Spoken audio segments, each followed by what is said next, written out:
তেল, যেখানে ভালোভাবে দাঁড়ানো যায় না, বসলে। বাবাকে ছাড়াই কেটে গেছে লামিয়ার 13টি বছর। কান্নাজড়িত কণ্ঠে লামিয়া বলছিল কোনো স্মৃতি নেই তার বাবার সাথে।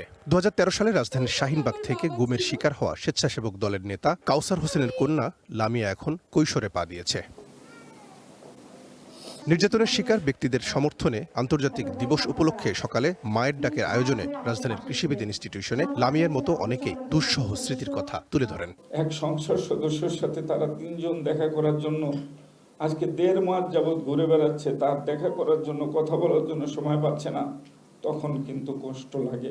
এই আয়োজনে অংশ নিয়েছিলেন দীর্ঘ সময় গুম হয়ে পরে ফিরে আসা কয়েকজন সংসদ সদস্য। নির্মাণে নাম্বার 1 শাহ সিমেন্ট। যারা এর সাথে জড়িত ছিল তাদের দৃষ্টান্তমূলক শাস্তি এবং আমরা যারা ভিকটিম আছি তাদের একটি রাষ্ট্রীয় স্বীকৃতি। নাম্বার 2 রিপারেশন অথবা ক্ষতিপূরণ।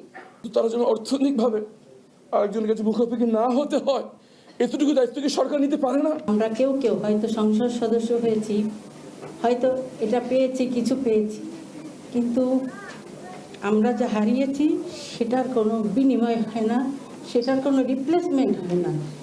আগামী 1 বছর গুম সংক্রান্ত 42টি মামলা নিষ্পত্তির আশ্বাস দেন আন্তর্জাতিক অপরাধ ট্রাইব্যুনালের চিফ প্রসিকিউটর। আমাকে যদি আল্লাহ 1 বছর বাঁচিয়ে রাখে, এই 1 বছরের মধ্যে অন্তত মায়ের ডাকের যে গুম বা অপহরণের শিকার যে পরিবারগুলো, এই 1 বছরের মধ্যে সমস্ত বিচার আমি ইনশাআল্লাহ শেষ করব।